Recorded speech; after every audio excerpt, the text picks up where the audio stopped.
야담 선녀를 찾아주신 여러분 환영합니다. 구독과 좋아요 부탁드립니다. 그럼 오늘의 이야기 속으로 풍덩 빠져볼까요? 정월대보름의 차가운 달빛이 마당을 가득 채운 밤입니다. 기와집 마당 한가운데 8살 명희가 꼼짝없이 붙잡혀 있습니다. 명희는 천재지관으로 유명했습니다. 쇳덩이의 서늘한 감각이 피부를 타고 흐릅니다. 명희는 숨을 멈추고 굳어버립니다. 주변의 공기는 얼어붙은 듯 무겁습니다. 박찬판은 명희를 향해 윽박지릅니다. 그의 손등 위로 핏줄이 붉어져 나옵니다. 명희는 떨리는 대신 찬판의 눈을 똑바로 응시합니다. 칼날이 살갗을 더 깊게 누르며 붉은 선이 맺힙니다. 명희는 고개를 조금도 숙이지 않습니다. 마당에 모인 백성들은 숨소리조차 내지 못한 채 이 광경을 지켜봅니다. 찬판의 거친 숨소리가 명희의 귓가에 닿습니다. 명희는 입술을 굳게 다물고 찬판의 얼굴을 뚫어지게 쳐다봅니다. 명희는 칼날의 압박을 견디며 찬판의 눈동자 속에서 일렁이는 욕망을 읽어냅니다. 박찬판이 칼을 거두지 않은 채 명희의 귓가에 낮게 읊조립니다. 가문의 번창을 위해서라면 산의 뿌리라도 뽑아 옮길 것이다. 그의 손이 떨리며 명희의 목을 더 강하게 압박합니다. 찬판은 마당 한 구석에 놓인 낡은 지도를 거칠게 펼쳐 보입니다. 손가락으로 산의 능선을 지시기듯 훑으며 그는 금기된 산의 지맥을 건드려 조상의 묘를 옮길 계획을 쏟아냅니다. 그의 눈은 욕망으로 충혈되어 있습니다. 주변의 백성들은 찬판의 광기에 질려 뒷걸음질 칩니다. 찬판은 지도를 쥔 손에 힘을 주어 구겨버립니다. 그는 산의 정기를 억지로 뒤틀어 가문의 부를 영원히 독점하겠다는 망상에 사로잡혀 있습니다. 명희는 찬판의 소나기에서 벗어나려 몸을 비틀지만 찬판은 아랑곳하지 않고 산을 향해 손을 뻗습니다. 그의 손끝이 허공을 가르며 탐욕스러운 궤적을 그립니다. 찬판은 명희를 향해 다시 칼을 들이밀며 소리칩니다.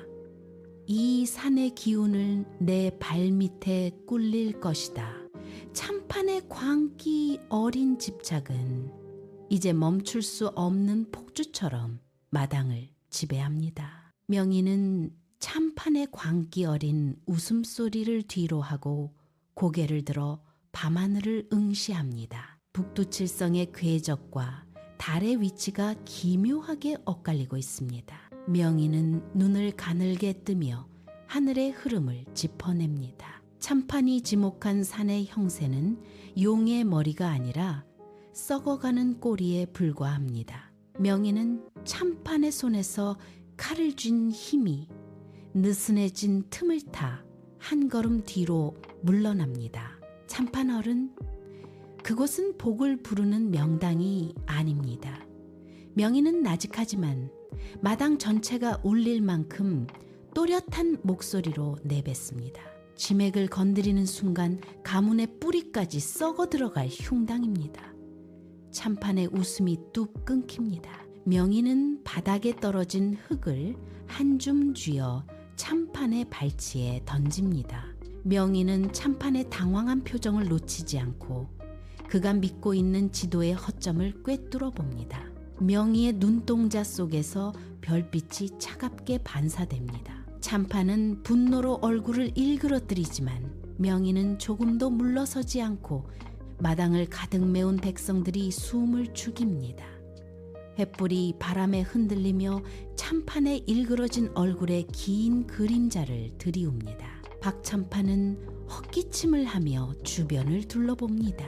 명희는 꼿꼿이 선 채 찬판의 시선을 피하지 않습니다. 명희의 눈동자는 마치 깊은 우물처럼 찬판의 탐욕을 고스란히 비춰냅니다. 찬판은 명희를 향해 다가서며 위협적으로 몸을 숙입니다. 그의 거친 숨소리가 명희의 뺨에 닿을 만큼 가깝습니다. 하지만 명희는 눈 하나 깜빡이지 않고 참판의 어깨 너머로 모여든 백성들을 차례로 훑습니다. 그는 다시 한번 칼자루를 움켜쥐며 백성들을 향해 억지스러운 호통을 칩니다. 이 아이가 헛소리를 짓거리는구나. 참판의 목소리는 갈라져 나옵니다. 명희는 그 틈을 놓치지 않고 한 걸음 더 앞으로 나아갑니다. 명희의 작은 발소리가 마당의 정적을 뚫고 울립니다. 참판은 뒷걸음질치며 자신의 발밑을 확인합니다. 명희는 자신의 손바닥을 참판의 눈앞으로 천천히 들어 올립니다. 명희의 목소리가 마당의 찬 공기를 가릅니다. 이 피 묻은 손으로 만년의 복을 누릴 수 있겠습니까? 참판은 흠칫하며 뒤로 물러납니다. 그의 손에 들린 칼날이 덜덜 떨리며 바닥에 돌을 긁어 날카로운 소음을 냅니다. 참판은 분노로 붉게 달아오른 얼굴을 감추려 고개를 돌리지만 명희는 집요하게 참판의 눈을 응시합니다. 참판은 입술을 깨물며 억지로 웃음을 지어 보려 하지만 경련하는 뺨 근육이 그의 당혹감을 고스란히 드러냅니다. 그는 주변을 둘러보며 백성들의 시선을 의식합니다. 명희는 한 걸음 더 다가서며 참판의 턱 밑까지 다가갑니다. 참판 어른의 욕망이 가문을 어디로 끌고 가는지 정녕 모르십니까? 참판은 명희의 질문에 대답하지 못하고 헛발질을 하며 균형을 잃습니다. 참판은 자신의 몰락을 예감한 듯 눈을 질끈 감습니다. 참판이 휘청이며 중심을 잃는 순간 그림자 속에서 김서방이 조용히 나타납니다. 그는 참판의 팔을 단단히 붙잡아 지탱합니다. 대감, 아이의 말에 흔들리지 마십시오.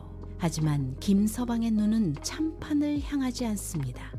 그는 참판의 등 뒤에서 명희를 향해 서늘한 시선을 던집니다. 명희는 그 눈빛에서 낯선 기운을 읽어내고 잠시 멈칫합니다.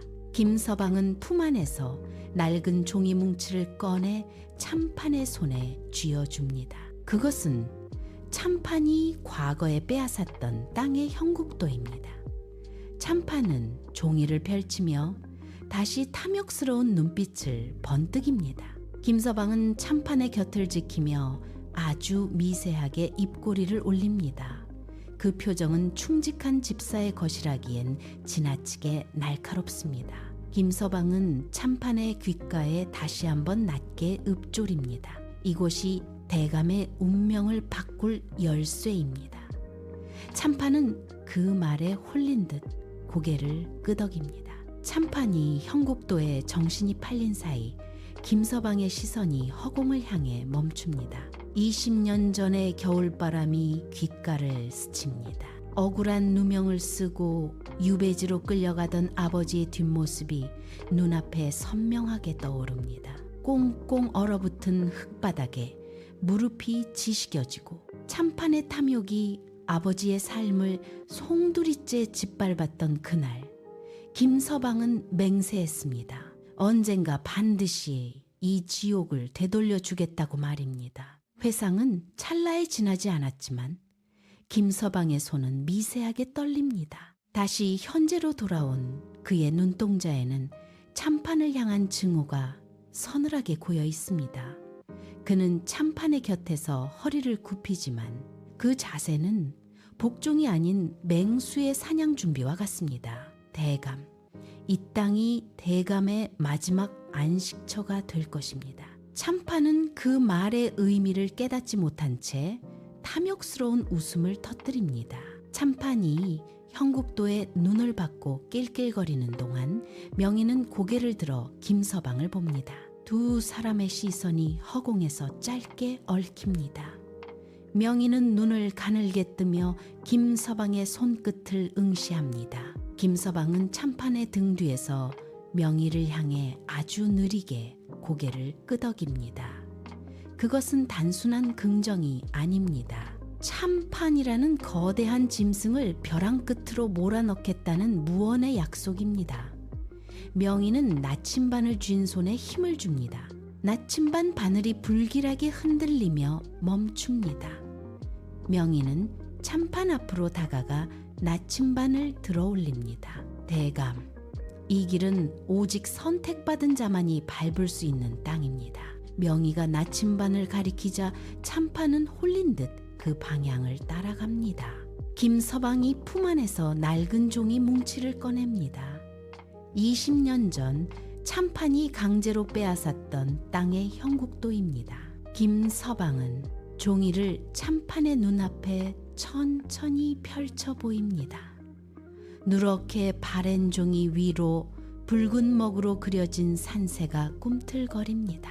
참판의 눈동자가 형국도 위를 굴러다닙니다. 그는 손가락으로 종이 위에 용맥을 짚으며 거친 숨을 몰아쉽니다. 이곳이 진정 만년의 복을 누릴 자리란 말인가? 참판의 목소리가 들뜬 기운으로 떨립니다. 참판은 종이를 뺏듯 낚아채며 등불 가까이 다가갑니다. 그는 마치 보물을 발견한 듯 형국도를 가슴에 품고 미친 사람처럼 웃음을 터뜨립니다. 김서방은 참판의 귓가에 대고 낮게 속삭입니다. 대감, 이 그림 속 땅이 대감의 권세를 영원히 지켜줄 것입니다. 참판은 그 말에 홀려 형국도를 다시 펼치고는 산의 지형을 샅샅이 훑습니다. 명희는 참판의 손에 들린 형국도를 빤히 내려다보다가 짧게 코웃음을 칩니다. 참판이 고개를 챈돌리며 명희를 노려봅니다. 명희는 나침반을 쥔 손가락으로 그림 속 용맥을 툭툭 건드립니다. 대감나리, 이 그림을 보십시오. 이 용맥은 이미 생기를 잃고 썩어가는 꼬리에 불과합니다. 참판은 형국도를 쥔 손을 부들부들 떨며 그림을 다시 확인합니다. 무슨 망발이냐? 이것은 대대로 내려온 명당의 형국이다. 참판의 고함이 산을 울리지만 명희는 눈 하나 깜짝하지 않습니다. 죽은 용의 꼬리를 붙들고 만년의 복을 꿈꾸다니 참으로 가련한 욕심입니다. 그는 그림을 달빛에 비추어 보며 필사적으로 용맥의 기운을 찾으려 하지만 명희의 말이 귓가에 독처럼 박힙니다. 참판은 그림을 쥔 손에 힘을 주어 종이를 구겨버립니다. 명희는 참판에 흔들리는 눈을 똑바로 응시하며 다시 한번 나침반을 내밉니다. 김서방은 그 모습을 보며 참판의 등 뒤에서 서늘한 미소를 짓습니다. 참판은 구겨진 형국도를 바닥에 떨어뜨립니다. 그의 손끝이 경련하듯 떨립니다. 그는 명희의 얼굴과 나침반을 번갈아 봅니다. 죽은 용의 꼬리라는 말이 뇌리에 박혀 떠나지 않습니다. 참판은 마른 침을 삼키며 헛기침을 합니다. 그렇다면 대체 어디를 건드려야 용의 심장을 깨울 수 있단 말이냐? 명희는 나침반의 바늘을 손가락으로 튕기며 담담하게 대답합니다. 산의 물길을 돌려야 합니다. 멈춘 물길을 다시 흐르게 하면 죽은 용도 다시 숨을 쉴 것입니다. 참판은 눈을 가늘게 뜨고 명희를 쏘아봅니다. 의심과 탐욕이 그의 얼굴 위에서 뒤섞입니다. 그는 주변을 둘러봅니다. 참판은 다시 한번 명희의 나침반을 낚아채듯 뺏어듭니다. 그는 나침반의 바늘이 가리키는 방향을 향해 거칠게 발을 내딛습니다. 좋다. 내 손으로 직접 물길을 돌려 만년의 복을 챙기겠다. 참판은 광기 어린 눈빛으로 산 정상 쪽을 가리키며 소리칩니다. 명희는 참판의 뒤를 따라가며 입가에 희미한 미소를 띄웁니다. 참판은 나침반을 꽉 쥔 채 거친 숨을 몰아쉬며 앞장섭니다. 명희는 그 뒤를 따르며 나침반의 바늘이 흔들리는 방향을 묵묵히 지켜봅니다. 산길은 갈수록 가팔라지고 빽빽한 나무들이 하늘을 가려 달빛조차 들지 않습니다. 참판은 멈춰 서서 가파른 비탈을 노려보다가 뒤따르는 김서방을 향해 삿대질을 합니다. 더 빨리 움직여라. 용의 심장이 도망이라도 가면 어쩌겠느냐. 참판의 목소리가 숲의 정적을 찢습니다. 명희는 멈추지 않고 덤불을 헤치며 어둠 속으로 더 깊이 들어갑니다. 뾰족한 나뭇가지가 얼굴을 스치지만 명희는 눈 하나 깜짝하지 않고 나침반을 수평으로 유지합니다. 김서방은 묵묵히 참판의 뒤를 따르며 발밑에 흙이 무너질 듯 불안하게 흔들리는 지형을 예리하게 살핍니다. 숲의 공기는 점점 차가워지고 참판은 욕망에 눈이 멀어 발밑에 낭떠러지를 보지 못한 채 명희가 가리키는 방향으로 무작정 발을 내딛습니다. 명희는 숲의 깊은 곳, 금기된 구역의 경계선을 넘어서며 발걸음을 늦춥니다. 산 중턱에 다다르자 숲의 기운이 급격히 변합니다. 나무 껍질은 마치 뱀의 비늘처럼 갈라져 있고 그 아래로 검은 수액이 끈적하게 배어 나옵니다. 이곳이냐? 대체 어디가 용의 심장이라는 것이냐? 명희는 나침반을 내려놓고 소나무 밑동을 손바닥으로 천천히 쓸어내립니다. 손끝에 닿는 나무의 서늘한 감촉을 느끼며 명희가 나지막이 입을 뜹니다. 바로 여기입니다. 이 나무의 뿌리가 닿은 곳이 용의 심장입니다. 명희는 소나무 아래 움푹 파인 지면을 가리킵니다. 이곳에 물기를 돌려 용의 심장을 깨우면 참판 어른의 가문은 만년의 복을 누릴 것입니다. 참판은 눈을 번뜩이며 소나무 주변을 맴돕니다. 그는 자신의 손으로 직접 땅을 파헤치려는 듯 손톱을 세우고 흙을 긁어냅니다. 참판은 소나무에 뒤틀린 가지를 움켜쥐고 마치 보물을 발견한 듯 광기 어린 웃음을 터뜨립니다. 그는 이제 눈앞의 소나무가 자신의 권력을 지켜줄 것이라 믿습니다. 명희는 참판의 등 뒤에서 소나무의 기괴한 그림자를 내려다보며 차갑게 입꼬리를 올립니다. 참판은 소나무 뿌리 사이로 손을 집어넣어 흙을 파헤치느라 여념이 없습니다. 명희는 그 곁에서 한 걸음 물러나 발바닥으로 지면의 진동을 살핍니다. 겉으로 보기엔 기름진 명당의 흙이지만 명희는 발끝에 전해지는 미세한 울림을 통해 그 아래가 텅 비어 있음을 간파합니다. 지면을 덮은 얇은 흙은 마치 썩은 껍질처럼 위태롭습니다. 명희는 나침반을 쥐지 않은 손을 꽉 쥐었답니다. 참판 어른, 조금만 더 힘을 쓰시면 용의 기운이 솟구칠 것입니다. 명희가 나지막이 속삭이자 참판은 흙투성이가 된 손을 털며 더욱 열광적으로 주변 바위를 밀어 젖힙니다. 명희는 참판의 등 뒤에서 소나무에 뒤틀린 뿌리가 허공에 떠 있는 것을 확인합니다. 집안은 이미 무게를 견디지 못해 신음하고 있습니다. 명희는 눈을 가늘게 뜨고 곧 무너져 내릴 거대한 공동의 입구를 응시하며 희미하게 미소 짓습니다. 참판은 자신이 파헤치고 있는 것이 가문의 영광이 아니라 스스로를 집어삼킬 거대한 무덤이라는 사실을 꿈에도 모릅니다. 명희는 다시 한번 바닥을 굴러다니는 돌멩이를 발로 툭 건드립니다. 돌멩이는 소리도 없이 틈새로 빨려 들어가 한참 뒤에야 희미한 메아리를 남깁니다.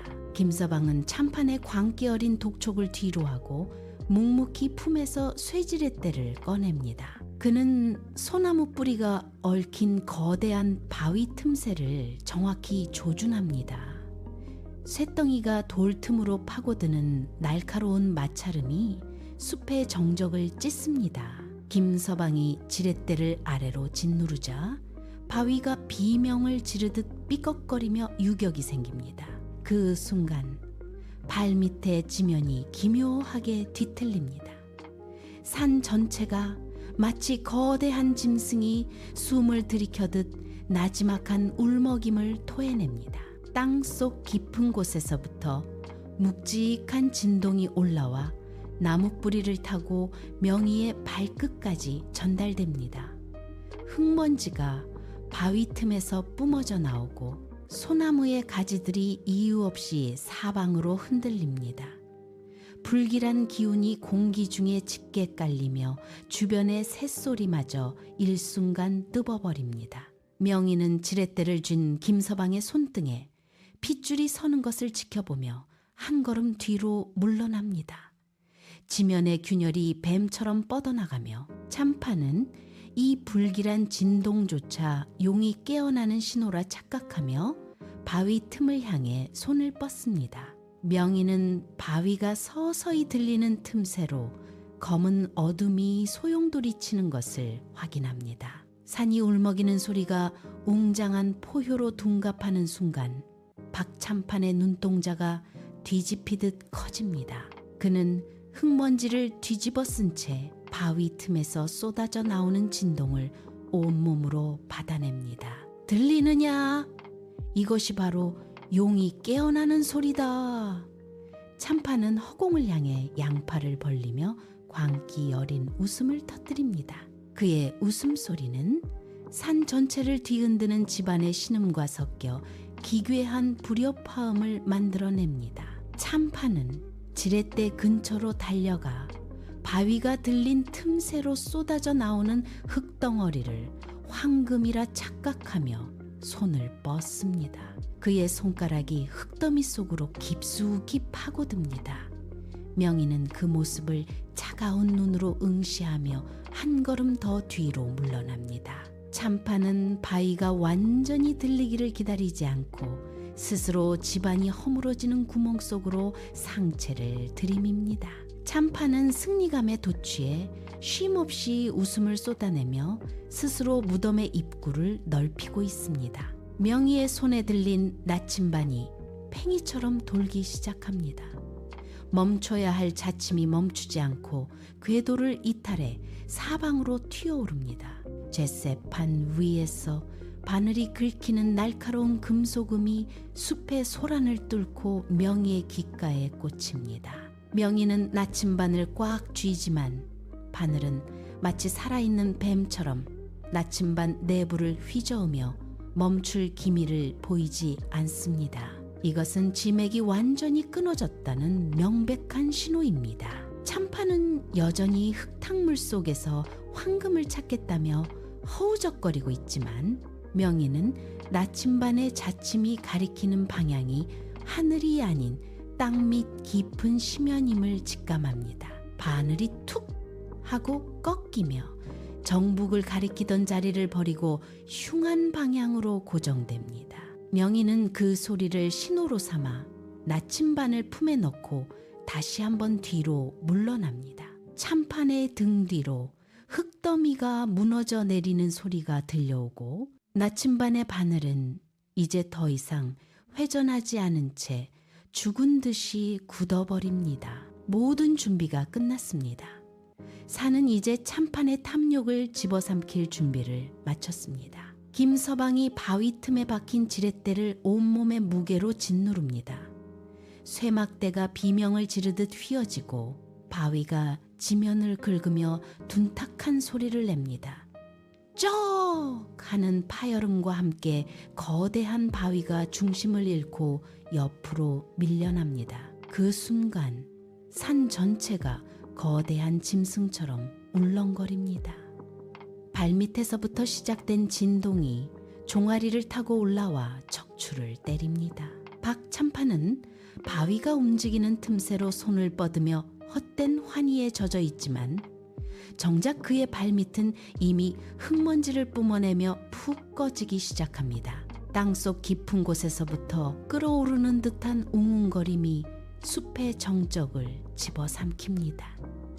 나무들이 진동을 이기지 못하고 잎을 떨구고 참판이 딛고 선 집안은 이제 흙이 아닌 모래처럼 위태롭게 흔들립니다. 김서방은 지렛대를 놓지 않은 채 참판의 뒤편에서 집안이 갈라지는 틈을 서늘한 눈으로 응시합니다. 흙먼지 사이로 틈새가 점점 넓어지며 참판의 발가락 끝이 허공을 향해 들립니다. 모든 준비는 끝났습니다. 산은 이제 참판의 무게를 더 이상 허락하지 않겠다는 듯 거대한 아가리를 벌리며 마지막 침묵을 깨뜨릴 준비를 마쳤습니다. 바위가 밀려난 자리에서 억눌려 있던 지하수가 폭발하듯 솟구칩니다. 흙탕물이 거대한 기둥을 이루며 공중으로 치솟고 그 압력을 견디지 못한 집안이 쩍 소리를 내며 사방으로 갈라집니다. 박참판은 솟구치는 물줄기를 황금의 분출이라 착각하며 손을 뻗지만 발밑의 흙은 이미 액체처럼 흘러내리고 있습니다. 나무 뿌리가 흙더미와 함께 뜯겨나가며 숲 전체가 비명을 지릅니다. 명희는 쏟아지는 진흙탕을 피해 뒤로 몸을 날리고 김서방은 지렛대를 버린 채 흙더미가 휩쓸고 지나가는 현장을 묵묵히 지켜봅니다. 물길은 이제 산 중턱을 가로지르는 거대한 진흙 강이 되어 주변의 모든 것을 집어삼키기 시작합니다. 참판은 무너지는 집안 위에서 허우적거리며 비명을 지르지만 쏟아지는 물소리에 묻혀 아무런 소리도 들리지 않습니다. 흙먼지와 물보라가 뒤섞여 시야를 가리고 참판은 흙탕물 속에서 자신의 탐욕이 빚어낸 파멸의 소용돌이 한가운데로 빨려 들어갑니다. 명희가 무너지는 집안 끝에 아슬아슬하게 서서 참판의 앞을 가로막습니다. 멈추십시오. 이것은 명당이 아닙니다. 지금이라도 돌아가면 목숨만은 건질 수 있습니다. 명희의 손끝이 떨리고 그 뒤로 쏟아지는 흙탕물이 굉음을 내며 숲을 짓누릅니다. 하지만 박참판은 명희의 경고를 비웃듯 손을 거칠게 휘둘러 명희를 바닥으로 내동댕이 칩니다. 참판의 눈은 오직 흙탕물 속에서 번뜩이는 무언가를 쫓느라 핏발이 서 있습니다. 그는 명희를 짓밟고 지나가며 허공을 향해 팔을 뻗습니다. 무너지는 집안의 경사면이 참판의 발밑에서부터 수직으로 꺾여 내려갑니다. 참판은 중심을 잡으려 애쓰지만 이미 그의 발은 흙더미에 파묻혀 움직이지 않습니다. 명희는 고통을 참고 일어나 참판의 뒷덜미를 잡으려 손을 뻗지만 참판은 다시 한번 아이의 손을 강하게 뿌리치며 흙탕물 속으로 몸을 던집니다. 그의 손가락이 허공을 움켜쥐고 집안은 참판의 무게를 이기지 못한 채 거대한 굉음과 함께 아래로 꺼져 들어갑니다. 산은 이제 참판의 탐욕을 완전히 삼킬 준비를 마쳤습니다. 참판의 눈에는 쏟아지는 흙탕물이 황금빛으로 일렁이는 보물로 비칩니다. 그는 흙먼지 사이로 번뜩이는 진흙의 반사를 보며 광기 어린 웃음을 터뜨립니다. 보아라, 용의 심장이 토해내는 황금이다. 참판은 흙더미가 무너져 내리는 절벽 끝에서 주저없이 허공으로 몸을 날립니다. 그의 손은 보물을 움켜쥐려는 듯 허공을 갈퀴처럼 휘젓습니다. 발밑에 집안이 완전히 사라져버린 자리, 참판은 중력을 거스르려는 듯 팔을 뻗으며 흙탕물 속으로 뛰어듭니다. 쏟아지는 토사들이 그의 몸을 덮치고 참판은 흙탕물 속에서 황금을 찾으려는 듯 필사적으로 손을 뻗어 진흙을 파헤칩니다. 그러나 그가 움켜쥔 것은 황금이 아니라 차가운 흙덩이뿐입니다. 산의 거대한 공동이 참판의 몸을 집어삼키며 굉음을 냅니다. 그는 흙더미와 함께 아래로 곤두박질치며 여전히 입가에는 만족스러운 미소를 띠고 있습니다. 흙탕물은 참판의 머리 위를 덮치며 그가 꿈꾸던 탐욕의 세계를 완전히 매몰시킵니다. 산은 다시금 고요를 되찾으려 하지만 흙탕물 속으로 반쯤 잠긴 참판의 눈앞에 그림자가 드리워집니다.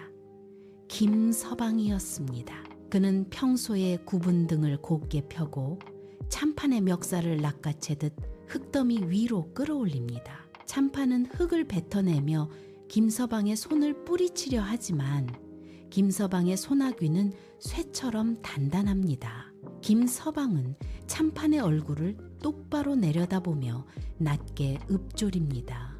기억하십니까? 20년 전 그날을. 당신이 억울한 누명을 씌워 유배지로 보냈던 선비의 아들이 바로 접니다. 참판의 눈동자가 흔들리며 공포로 물듭니다. 김서방은 참판의 멱살을 쥔 채 그를 흙더미 끝으로 밀어붙입니다. 이 땅은 당신의 죄를 묻기 위해 파놓은 무덤입니다. 김서방은 참판의 손을 놓아버립니다. 참판의 몸이 다시금 흙탕물 속으로 미끄러져 들어갑니다. 참판은 허우적거리며 바짓가랑이를 붙잡으려 하지만 김서방은 뒤로 물러서며 그를 완전히 외면합니다. 참판의 손끝이 마지막으로 허공을 긁어대다 흙더미 속으로 사라집니다. 거대한 산의 비탈이 마치 살아있는 짐승처럼 요동치며 참판의 몸을 완전히 집어삼킵니다. 쏟아져 내리는 흙과 바위들이 굉음을 내며 골짜기를 메우고 참판이 마지막까지 움켜쥐려 했던 탐욕의 흔적들은 짙은 흙먼지 아래로 자취를 감춥니다. 산 전체가 무너져 내리는 듯한 진동이 대지를 뒤흔듭니다. 흙더미는 멈추지 않고 쏟아져 내려 참판이 있던 자리를 평평한 흙무덤으로 덮어버립니다. 흙이 쏟아지는 소리가 점차 잦아들고 바위가 구르는 소리마저 멈춥니다. 산 중턱의 기이한 소나무는 뿌리째 뽑혀 흙더미 위로 쓰러집니다.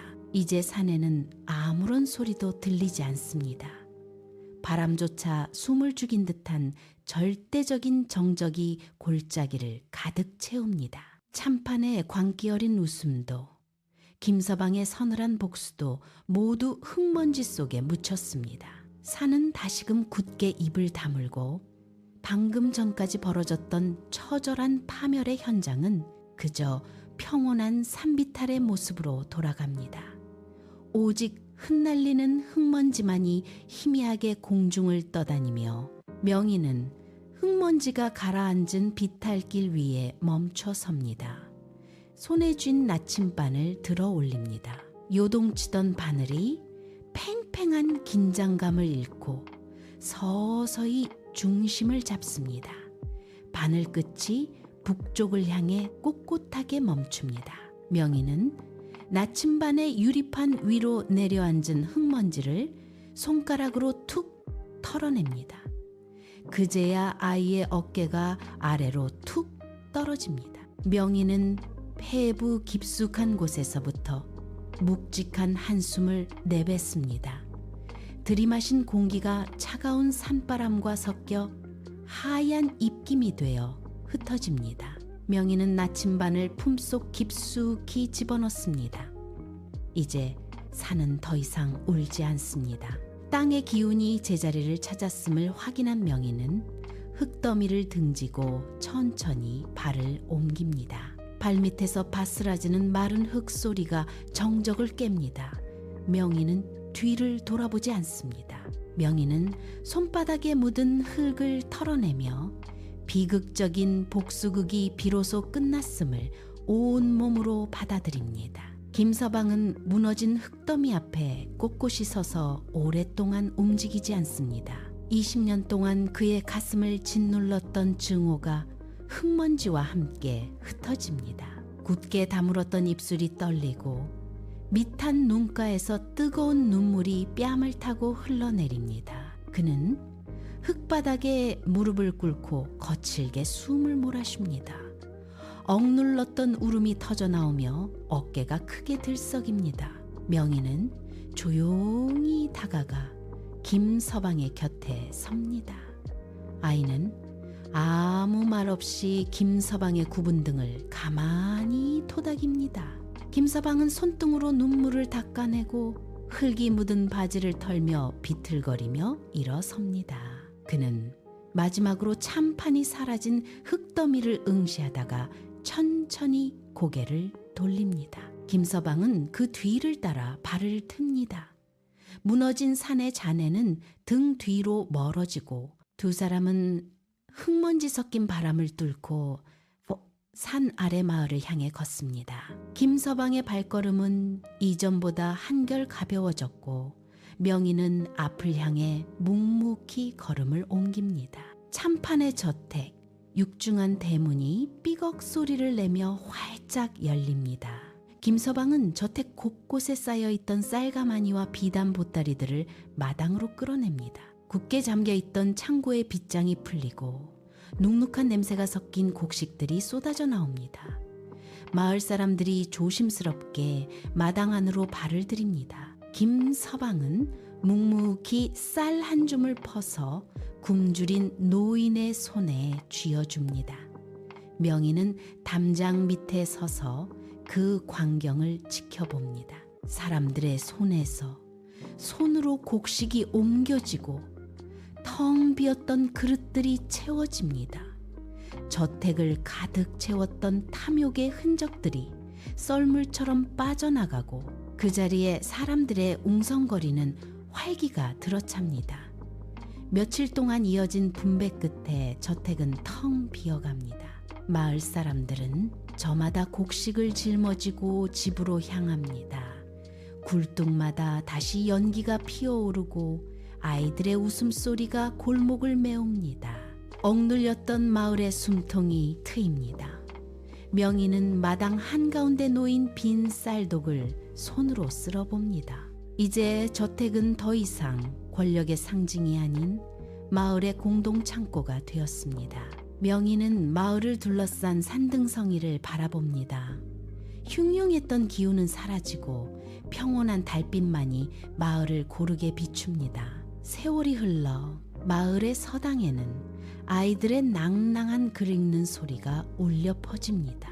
김서방은 붓을 들고 먹을 갈며 아이들에게 글자를 가르칩니다. 그는 굽은 허리를 펴고 아이들의 공책을 살피며 사람의 도리가 무엇인지 나직한 목소리로 들려줍니다. 아이들은 김서방의 손끝을 따라 한자 한자를 정성껏 써 내려갑니다. 서당 밖 명희는 작은 초가 마당에서 텃밭을 일굽니다. 명희는 호미로 흙을 고르고 씨앗을 뿌리며 계절의 변화를 몸소 겪습니다. 아이는 더 이상 나침반을 들고 땅의 형세를 살피지 않습니다. 대신 명희는 마당에 앉아 볕을 쬐며 지나가는 이웃들과 인사를 나눕니다. 마을 사람들은 명희가 내어주는 차를 마시며 소소한 일상을 공유합니다. 김서방은 서당 문을 열고 나와 마당에 앉아있는 명희를 향해 가볍게 목례를 합니다. 두 사람은 각자의 자리에서 평온한 하루를 보냅니다. 탐욕으로 얼룩졌던 과거는 이제 희미한 기억이 되고 명희는 흙 묻은 손을 털고 일어나지는 해를 바라보며 조용히 미소 짓습니다. 명희는 이제 마을 아이들에게 땅의 형세가 아닌 마음의 결을 읽는 법을 가르칩니다. 아이들은 명희의 뒤를 따라 산길을 오르며 나무가 뿌리를 내리는 방식과 물이 바위를 돌아 흐르는 이치를 배웁니다. 명희는 손가락으로 가슴을 가리키며 진정한 명당은 땅의 기운이 아니라 그 땅을 대하는 사람의 덕에 달려있다고 말합니다. 이 이야기는 마을의 노인들을 통해 아이들에게 다시 그 아이들의 아이들에게로 이어집니다. 사람들은 이제 욕망을 채우기 위해 산을 파헤치는 대신 묵묵히 흙을 다독이며 씨앗을 심습니다. 시간이 흘러 박참판의 저택이 있던 자리는 풀과 나무가 무성한 숲이 되었습니다. 사람들은 그곳을 지날 때마다 발걸음을 멈추고 잠시 고개를 숙입니다. 땅은 오만한 자에게 제 몸을 허락하지 않는다는 명희의 가르침은 이제 마을의 법도이자 경계가 되었습니다. 서당의 낡은 벽에는 그 가르침이 새겨져 있고 바람이 불 때마다 나뭇잎들이 그 소리를 읊조립니다. 탐욕이 휩쓸고 간 자리에 남은 것은 평화로운 일상과 후세에 전해지는 묵직한 깨달음입니다. 명희는 오늘도 마당에 앉아 멀리 보이는 산등성이를 바라봅니다. 산은 말이 없으나 그 아래 살아가는 사람들의 마음속에는 이미 만년의 복보다 귀한 평온이 깃들어 있습니다. 이야기는 그렇게 전설이 되어 세대를 넘어 사람들의 발걸음을 올바른 길로 이끕니다.